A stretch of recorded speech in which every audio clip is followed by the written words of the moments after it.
Bueno, para hindi na po tayo magtagal, iparirinig ko po sa inyo ang isa sa, medyo mahinahon pa rito si Dalaginding sa pagtalakay at ginamit po niya ang Jeremias 17:5. Tandaan po nyo, Jeremias 17:5, nabibinabanggit doon na sumpain ng tao na tumitiwala sa tao. Kaya kami raw po ay susumpain dahil ang pagkakilala namin sa Panginoon Kristo ay tao, kaya susumpain daw kami ng Panginoon Diyos. Ay doon lang daw. Mali na ang aming pagkaunawa at abangan ninyo, tingnan ninyo kung paano niya pinilipit. Sumpain ang tao, ganito ang sabi ng Panginoon, sumpain ang tao na tumitiwala sa tao at ginagawang laman, ginagawang tao ang kanyang bisig. Yun na nga ang iglesia mo. Yan ang iglesia mo. Ginagawang laman ang bisig ng Diyos. Ginagawa niyong tao si Kristo. Kaya ang puso ang wika, nahihiwalay, humihiwalay sa Panginoon.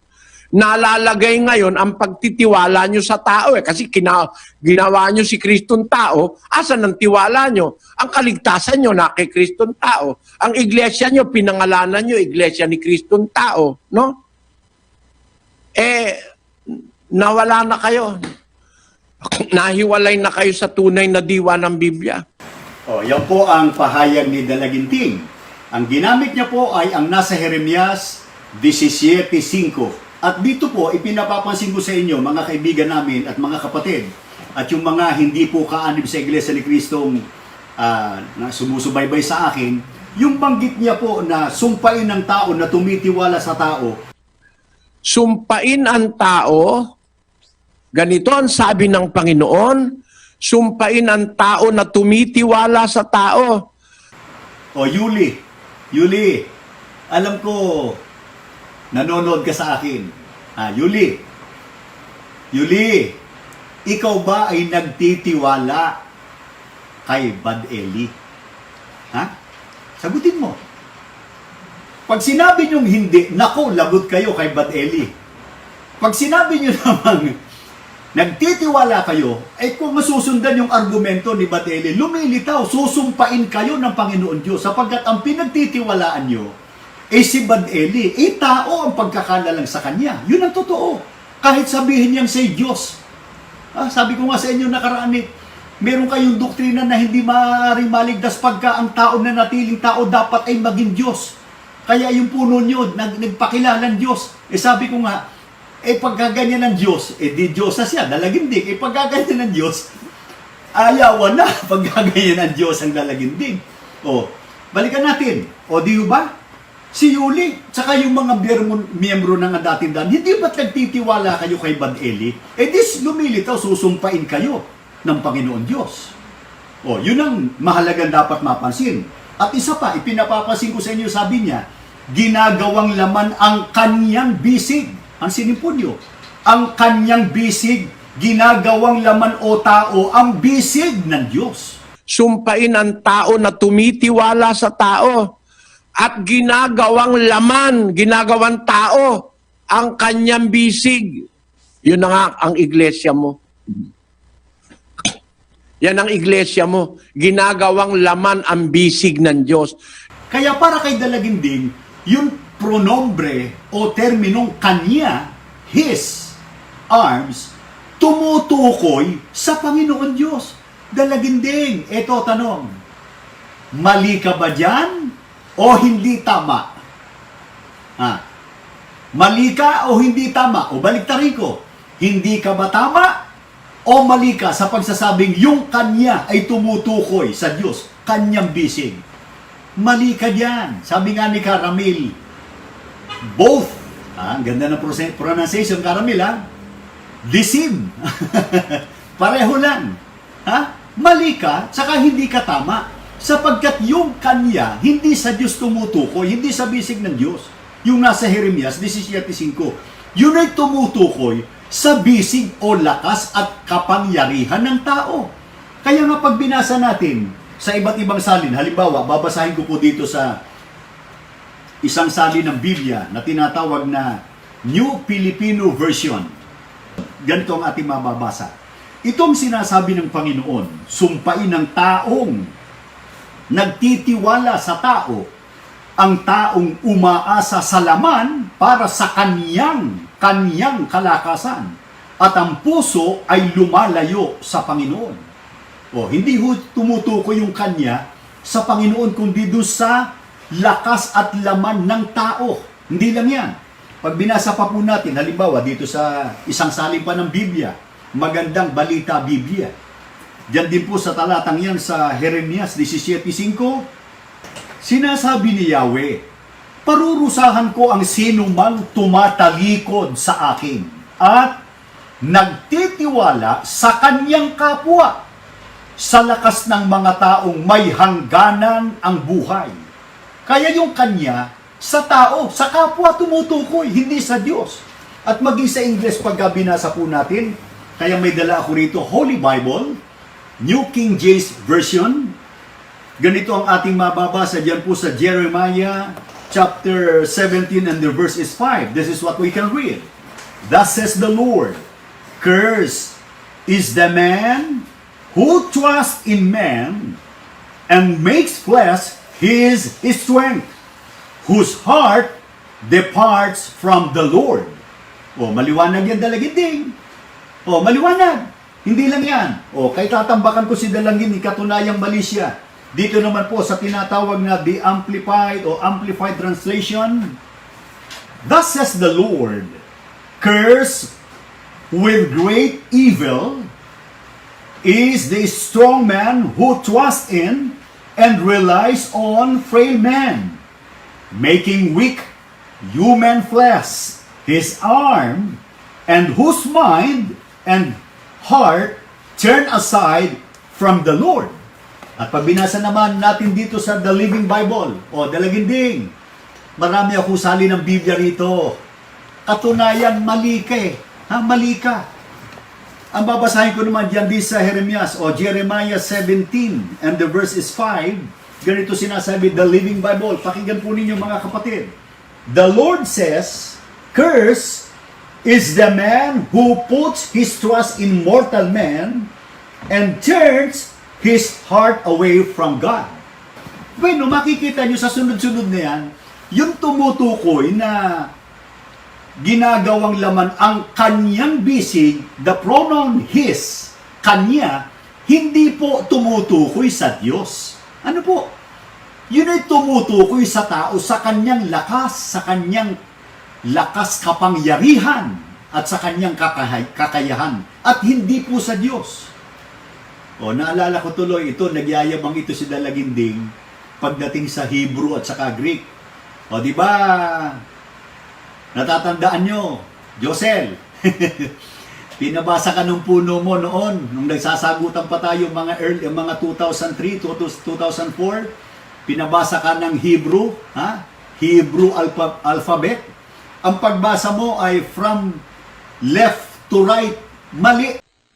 Una sa lahat, sa Hebrew alphabet, walang letter J. Ilagay natin ang Hebrew alphabet sa screen. Pakibasa mo nga, kapatid na Josel, kung may letter J sa Hebrew alphabet. Ito po ang mga Hebrew alphabet. Vav, Hey, Deled, Gimel, Bet,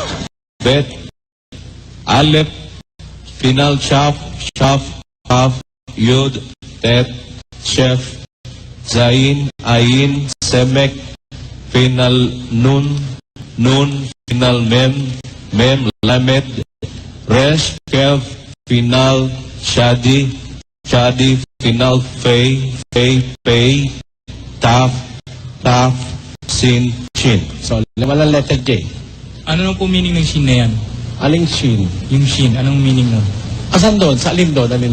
Shin, yung kahuli-hulihan. Ano yan mga letra nila yan sa Hebrew alphabet Bawat isa dyan, may katumbas sa kanilang wikang ginagamit. Mali. Sapagkat pagka Hebrew, ang pagbasa, halimbawa ako ito, ang pagbasa from right to left. Yun ang tamang pagbasa sa Hebrew.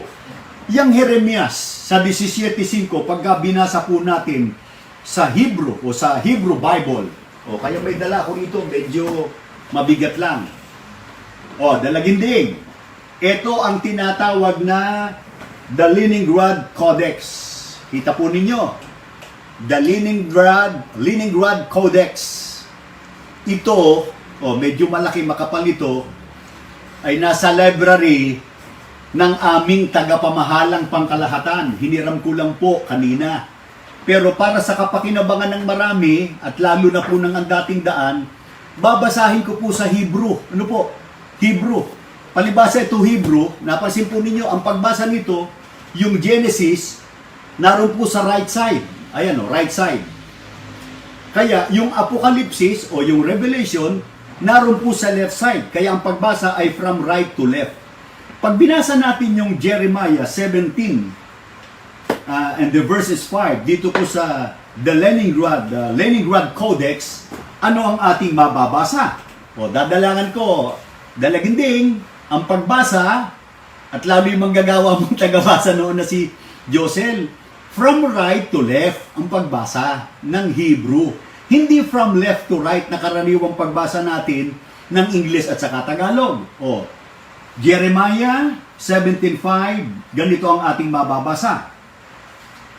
Ko amar Adonai Aur Hageber Asher Yibtak Baadam Veshyam Basyar Zeroo Umin Adonai Yasur Libbo. O, naintindihan mo, dalaginding. Nakasulat to, the Leningrad Codex. At sana napansin mo yung terminong Haggeber. Hag, yung ha, yun ay definite article na the o ang, geber, masculine. O, geber ka ba? Sagutin mo, dalaginding. Geber ka ba? Ha?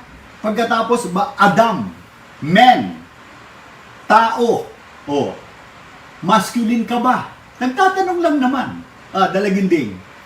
O, ipinapapansin ko lang, uulitin ko. Dalaginding, mali yung itinuro mo sa mga manggagawa mo na pagbasa nung Hebrew alphabet ay from left to right. Mali yun. Dapat ulit from right to left. Tapos ang hinahamon mo pang sa debate, gusto mong makaharap. Yung kapatid na Eduardo Manalo na tagapamahalang pangkalahatan sa iglesia na silang nagturo sa amin. Ha? Dalaginding. Kung sa amin lang ng mga estudyante nila, hindi ka uubra. Ha? Hindi ka uubra. Tapos ang gusto mo pang makaharap, yung aming profesor o yung nagturo sa amin. Nagpapalusot na lang po si Dalaginding. At pagkatapos may sasagutin pa tayo, sinabi niya na ginagawa ninyong tao si Kristo. Ginagawa niyong tao si Kristo. Ginagawa niyong tao si Kristo. Dalaginding, mali na namang akusasyon yan. Hindi namin ginagawang tao ang Panginoong Kristo. Ano katunayan?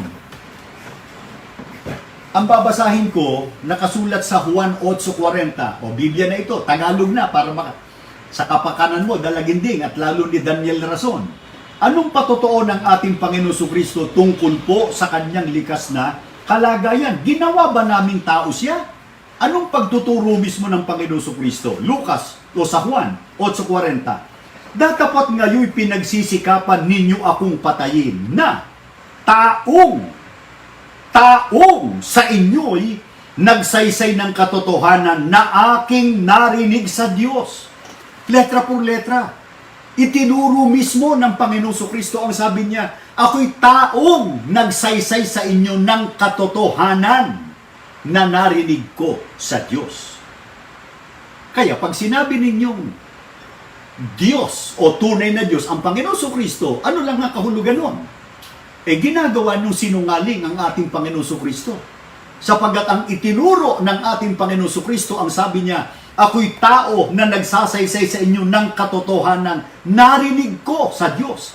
Iba, mga kaibigan namin, at anuman ang relihiyon, iba po ang ating Panginoong Kristo na tao sa likas na kalagayan kaysa sa Panginoon Diyos, ang Diyos Ama, na kanyang napakinggan. Ang totoo, ang mga apostol po, halimbawa si Apostol Pablo, natuto ba sa pagtuturo ng ating Panginoong Kristo sapagkat ang kanyang pagtuturo ay sa udyok ng Espiritu Santo? O, babasahin ko sa inyo yung sulat po at pahayag ni Apostol Pablo sa unang Timoteo 2.5, ganito ang sinasabi sa atin ni Apostol Pablo. Sapagkat may isang Diyos at may isang tagapamagitan sa Diyos at sa mga tao, ang taong si Kristo Jesus. Mga kaibigan naming Katoliko at sumusubaybay sa aming kaanib kayo sa iba't ibang sekta ng Protestante, sino po ang inyong paniniwalaan? Yung bang mga pastor nyo o tagapangaral na ang itinuturo nila ay labag sa Biblia? O ang itinuturo mismo ng mga apostol?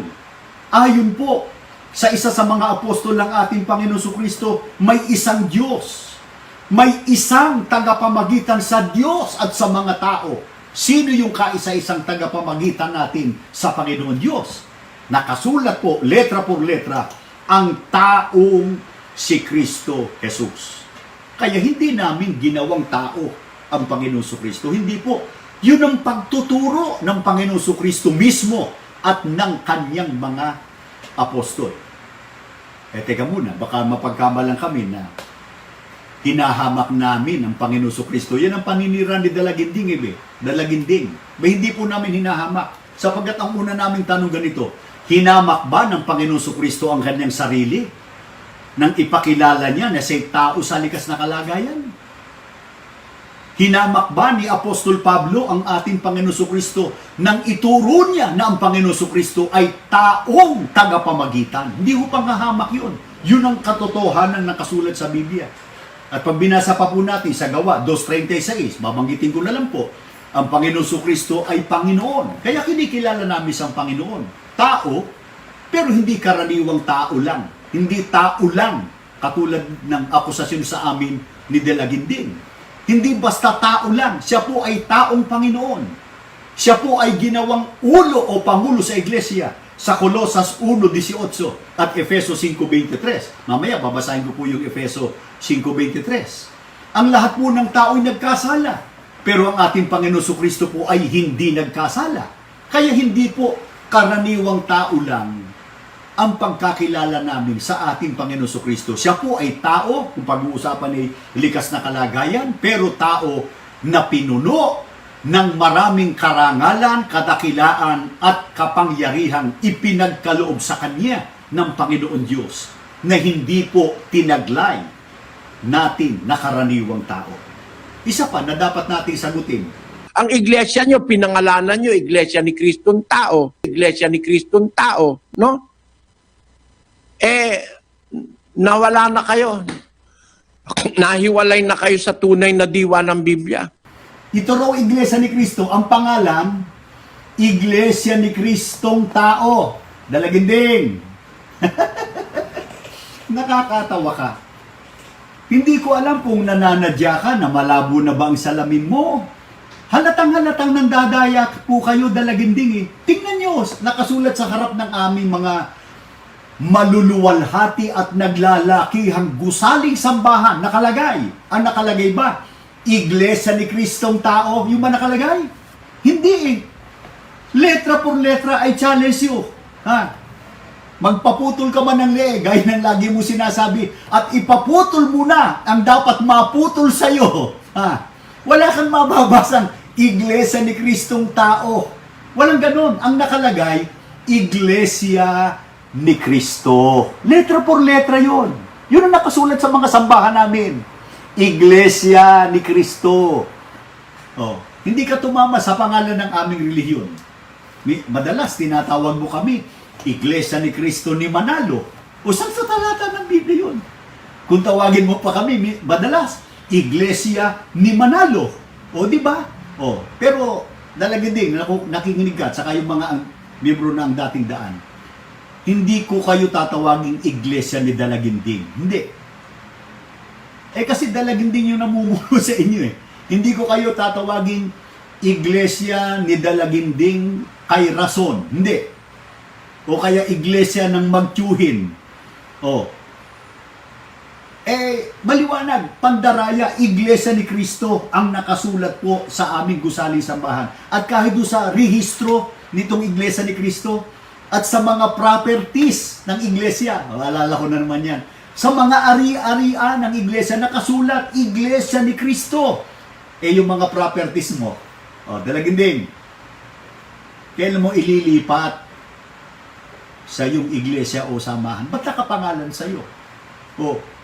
At sa susunod, tatalakayin ko, yung dukhang pantas na lalaki. Batay rin sa bibig mo, dukha ka ba? Naku po, malulunod kayo mga kapatid at mga kaibigan sa santambak na kayamanan ni Dalaginding.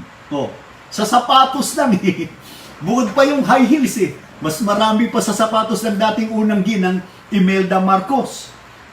Pagkatapos, yung huli na sinabi mo, doon ako natawagan ng pansin. Ang iglesia nyo, pinangalanan nyo, iglesia ni Kristong tao, no? Nawala na kayo. Nahiwalay na kayo sa tunay na diwa ng Biblia. Sipin nyo, kami pa po na makakaanib sa Iglesia ni Cristo, mga kapatid at mga kaibigan, ang inakusahan ni Dalaginding o ni Very Bad Eli Soriano na nahiwalay, nalayo sa tunay na diwa ng Biblia. Hindi po kami. Doon lang sa Jeremias 17:5 yung kanya doon, kanyang bisig, tumutukoy sa bisig ng tao. Hindi sa bisig ng Diyos. Maliwanag, Dalaginding. Sana binasa mo yung Leningrad Codex. Totoo? Yung Hebrew Bible, sana binasa mo ito. Kung mababasa mo, magpaturo ka muna. Magpaturo ka muna sa aming namamahala na teacher namin. Tapos hinahamon mo, inuulit-ulit ko, hinahamon mo yung namamahala namin. Sa amin lang ng mga estudyante, hindi po uubra. Itong si Dalaginding. Ngayon, puntahan natin. Yung sinabi niya, na nahiwalay na kayo sa tunay na diwa ng Biblia. Anong katunayang si Dalaginding po ang nahiwalay sa tunay na diwa ng Biblia? May binabanggit po doon sa Jeremias 17:5. Siguro ay basahin ko po sa inyo ng buo para po sa kapakanan ng mga sumusubaybay sa atin. Ito sinasabi, ganito ang sabi ng Panginoon, sumpain ng tao na tumitiwala sa tao at ginagawang laman ang kanyang bisig at ang puso ay humihiwalay sa Panginoon. Tama po, susumpain yung tao na tumitiwala sa tao. Pero dinistinggi, sinong tao? Pansinin po nyo, sinong tao? Anong uring tao ang susumpain ng Diyos pagka pinagtiwalaan ng taong gayon? Naroon sa huling bahagi ng talata, ang puso ay humihiwalay sa Panginoon. Kaya pagka yung isang tao pinagtiwalaan mo at ihihiwalay ka sa Panginoon, yun ang masama. Susumpain tayo ng ating Panginoon Diyos. Eto tanong, pagka tayo ay nagtiwala sa Panginoong Sukristo, binasa ko na po sa inyo kanina, ang patotoo ng Panginoong Sukristo at ng kanyang mga apostol, siya ay tao sa likas na kalagayan. Tayo ba mahihiwalay sa Diyos pagka tayo nagtiwala sa ating Panginoong Sukristo? May dala akong Biblia rito, Dalaginding, Daniel Rason. Galing din ito sa library namin. Kasi nakikigamit kami ng library ng aming namamahala. Ewan ko kung ano yung library ninyo. Ito, Holy Bible Contemporary English Version. Ang saling ito, madali nyo tandaan, Contemporary English Version. Ayan. Kita po ninyo. Babasahin ko po sa unang Timoteo 2:5. Pagka tayo nagtiwala sa Panginoong Sukristo, mahihiwalay ba tayo sa Diyos? Ano ang kahalagahan ng ating Panginoong Sukristo ayon kay Apostol Pablo? 1 Timothy 2:5, ganito ang ating mababasa. Dadalangan ko po. There is only one God, and Christ Jesus is the only one who can bring us to God. Jesus was truly human, and He gave Himself to rescue all of us. Letra po. Christ Jesus is the only one, si Kristo Jesus ang tangi o nag-iisa, who can bring us to God. na makapaghahatid sa atin sa Diyos. O kaya hindi po masusumpa ang pagtitiwala natin, pananalig natin sa Panginoon Kristo. Yun ang patotoo ng Biblia. Anong likas na kalagayan ng ating Panginoon Kristo na makapaghahatid sa atin sa Diyos? Narinig nyo, sabi sa talata, Jesus was truly human. Si Jesus anya ay totoo o tunay na tao. O dalaginding, tutulan nyo yan. Talata ng Biblia yan. Kaya sino ngayon ang naligaw sa tunay na diwa ng Biblia? Kami ba? O ang grupo ng samahang ang dating daan? Kawawa po yung mga napapaniwala ni Dalaginding. Ang totoo, ang pag-uusapan po ay kaligtasan. Sino ba ang inilagay ng Panginoon Diyos na tagapagligtas, kaya dapat nating pagtiwalaan at panaligan ng ating Panginoon Kristo? O, babalikan ko yung sinabi ko kaninang talata, Efeso 5:23, sulat at pahayag ni Apostol Pablo, ganito ang maliwanag po ninyong maririnig. 5:23 ng Efeso, sapagkat ang lalaki ang ulo ng kanyang asawa, tulad ni Kristo na siyang ulo ng iglesia na kanyang katawan at siyang tagapagligtas nito. Napansin po ba ninyo?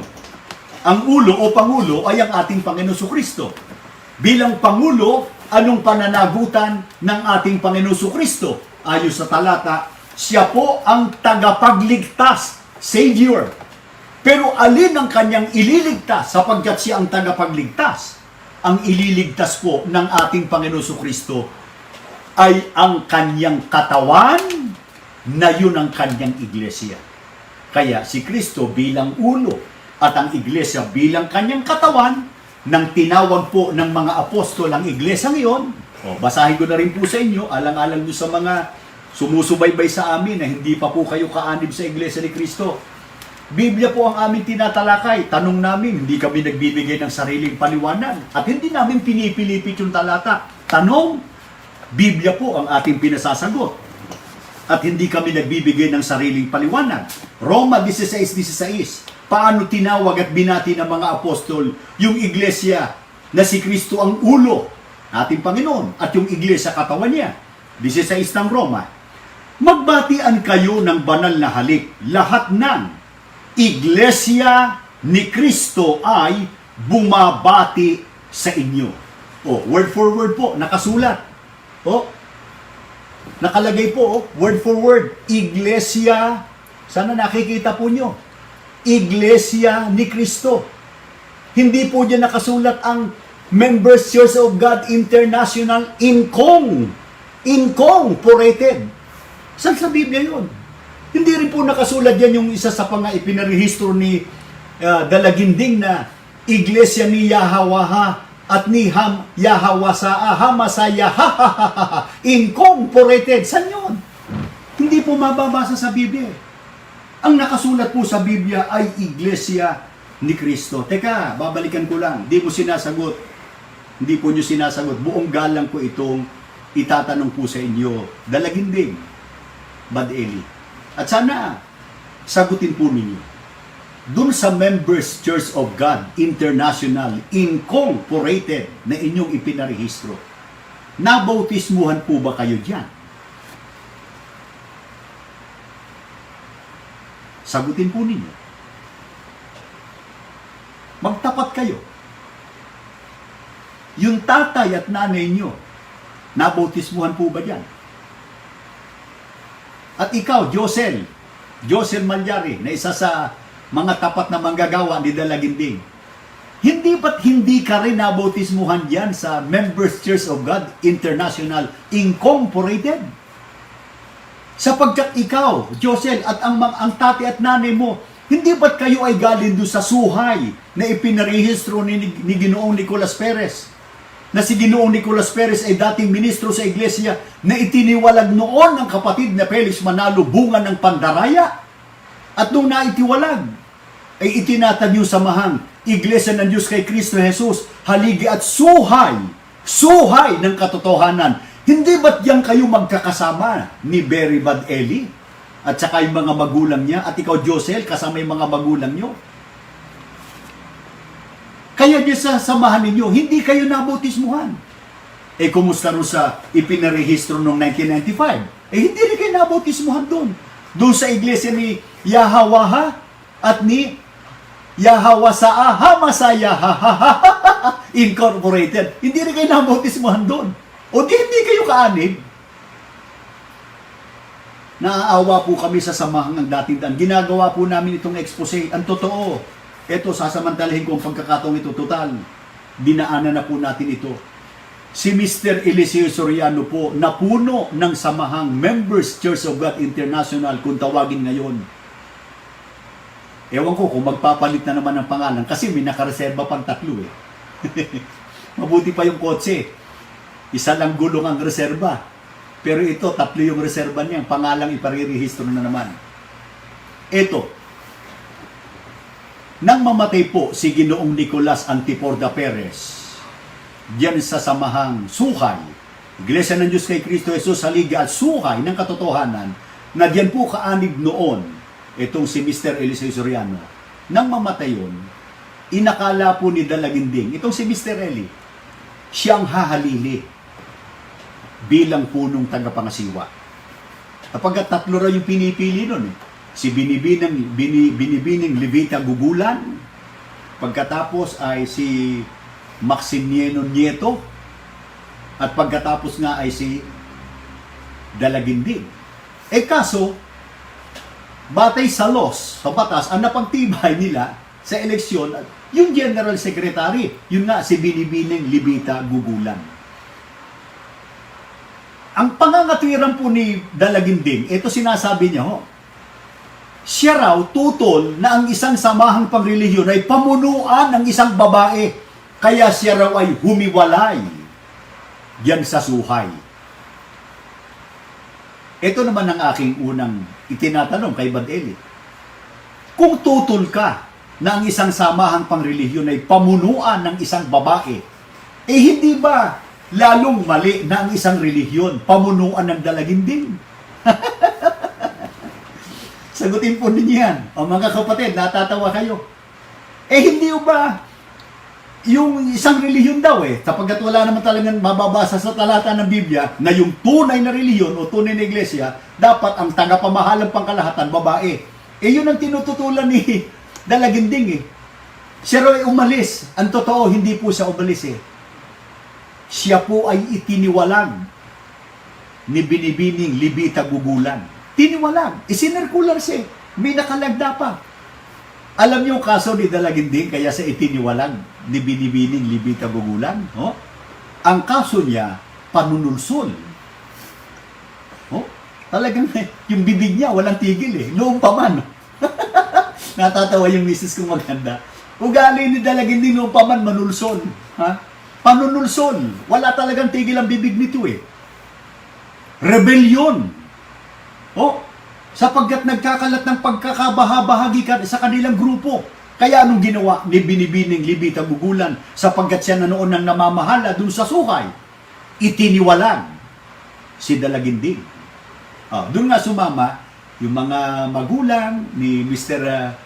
Josel Malyari at doon nga si Josel Malyari din at yun nga, nagkaroon sila ng samahan ngayon hanggang sa naging ang pangalan MCGI, na hindi naman sila nabautismuhan dyan.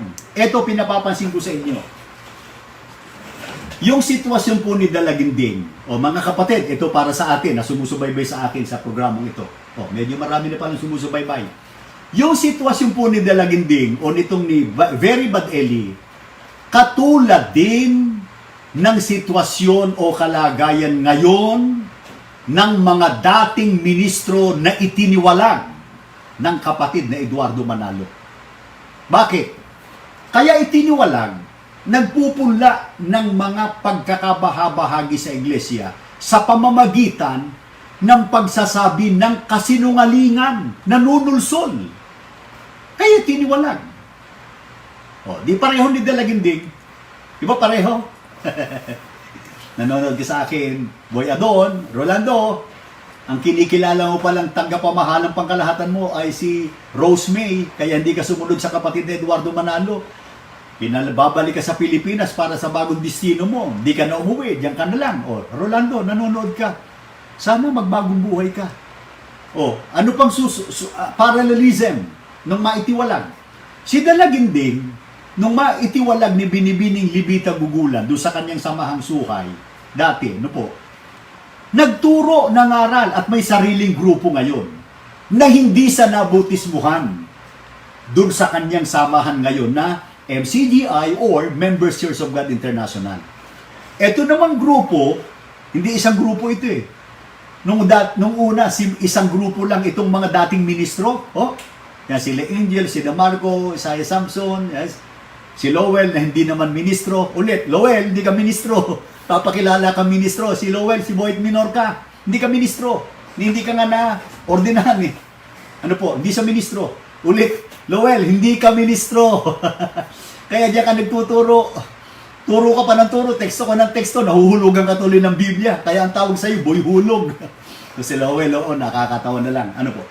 Itong sina Mr. John Samson, yan, sina Jeriel. Jeriel, ikaw pala si Jack. Jeriel, alam mo ba kung bakit, ayaw ko na sabihin, si Jack Cordero eh. Jeriel, at iba pang mga dating ministro, ano po, kayo nagtuturo at nangangaral yan sa iba't ibang grupo nyo. Iba yung grupo ni Lowell, iba yung grupo ni Mr. Jim Samson, iba yun yung grupo ngayon ni Rolando Dizon Jr. Magkakaiba na eh. Hindi kayo dumami. Ang dumami sa inyo yung grupo. Paano magiging totoo yan? Ilang taon na kayo? Hindi walang pag-unlad. Mr. Isaias nga eh. Yung kanyang video, noon malabo, hanggang ngayon yung video niya, ang labo pa rin. 5 taon na walang pagsulong. Paano? Walang patnubay eh. Ma-offend na naman sa akin yan. O ito, ang puntos ko po rito, mga kapatid, kung si Brad Eli Soriano o Dalaginding hindi na-bautismuhan sa kanyang samahan, itong mga dating ministro na itiniwalag, hindi rin po na-bautismuhan dun sa kanilang grupo o iba't ibang grupo na kinabibilangan. Pero nagtuturo. Kailan kayo babautismuhan dyan? Kailan? Kaya hindi kayo kaanid dyan. Hindi kayo bautisado eh. Ano? Ngayon, sasabihin nyo ba, nilinis na rin ang aming kasalanan, katulad ng kapatid na Felix Manao. Ba, teka muna, kung yan nasasabihin nyo, lalo kayo malulubog. Anong talata? Anong talata? Anong pahina ng Biblia? Kahit dito sa the Leningrad Codex. Anong talata rito sa Hebrew Bible, yung inyong kahalalan o mga rebelding tiwalag ng mga dating ministro? Kaya, kung may mga nakikinig po sa akin ngayon, yung iba sa inyo, kamag-anak pa po namin mahal namin sa buhay. Sana kaawang kayo ng Diyos, bumalikwas po kayo. Nadaya kayo eh. Hindi pa po tayo ipinanganganak. Wala pa po tayo sa daigdig na ito. Nakasulat na po sa Biblia ang katotohanan ng Iglesia ni Kristong ito na lumitaw sa Pilipinas. Sugo ng Diyos ang kapatid na Felix Manalo. Kaya ang paghiwalay natin sa tunay na iglesyang ito ay paghiwalay natin sa Panginoon Diyos at sa ating Panginoon Kristo. Paghiwalay natin sa tunay na iglesia. Kaya paghiwalay natin sa karapatan, sa kaligtasang ipinangako ng Diyos at ng ating Panginoong Kristo. Kaya sana ay pinakikinabangan ito ng mga sumusubaybay sa amin. Kaya kung babalikan ko ito si Very Bad Eli, naalala ko lang, pinipilipit mo yung nasa Jeremias 17:5. Sumpain ng tao, ano sabi ron? Na tumitiwala sa tao at ginagawang laman ng kanyang bisig, yung kanya sa tao tumutukoy, hindi sa Diyos. Pinilipit mo yung talata. Talaga bang ugali nitong si Dalaginding na pilipitin yung talata? Opo. Natatandaan nyo sa mga dating sumusubaybay, yung Roma 13:13. Pakihanda natin Yung Roma 13:13. Yan, susunod niya. Yung old video ni Dalaginding. Yung Roma 13:13 po, may binabanggit doon, magsilakad kayong mahinhin gaya ng sa araw. Araw. Nang ipaliwanag po yan ni Dalaginding, yung daw araw na tinutukoy doon, sun, ang katumbas, S-U-N. Pakinggan nyo si Dalaginding at i-play natin. Sabi ni Pablo, magsilakad tayo mahinhin gaya ng sa araw. Presumably, ang paniwala ni Pablo, malakad yung araw eh. Opo. At yun naman talaga ang paniniwala ng unang tao. Na yung araw ang lumulubog at sumisikat, na waring siya ang kumikilos. Oo. It is the sun that makes the movement. It is the sun that makes the movement. Napansin po ba ninyo? Ang sabi niya, it is the sun that makes the movement. Kaya para sa kanya, yung Roma 13:13, magsilakad kayong mahinhin gaya ng sa araw. Siguro basahin ko po muna para po sa inyong kapakanan. Roma 13:13, alang-alang sa mga bagong sumusubaybay po sa amin. Ito pahayag ni Apostol Pablo. Yung unang bahagi na lang po. Magsilakad kayong mahinhin gaya ng sa araw. Araw.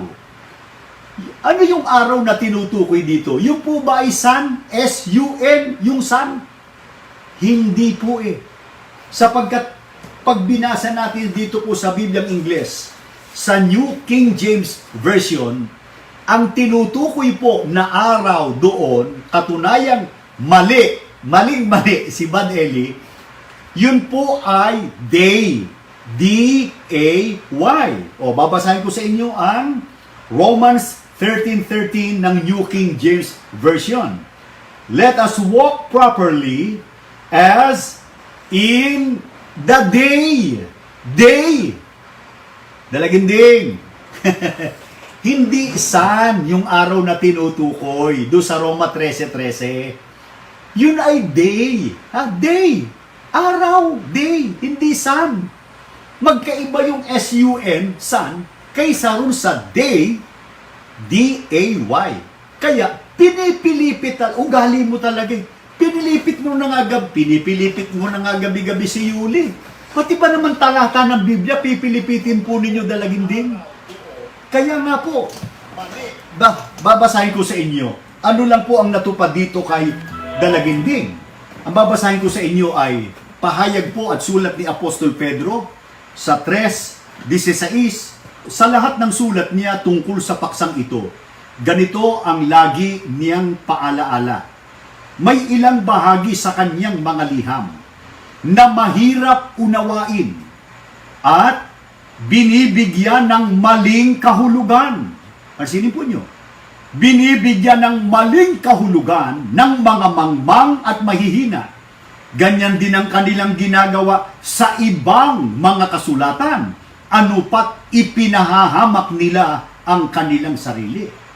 Ano lang po ang natupad dito sa ginagawa ni Dalaginding? Yung binabanggit po sa sulat ni Apostol Pedro na talagang may mga taong binibigyan ng maling kahulugan. Yung binabanggit sa talata ng Biblia. Kaya sa ibang salin po ay they pervert, they twist what the Bible teaches. Pinipilipit. Makabubuti ho ba yun o makasasama? Napansin nyo, batay sa talatang binasa natin, ano pat ipinapahamak nila ang kanilang sarili.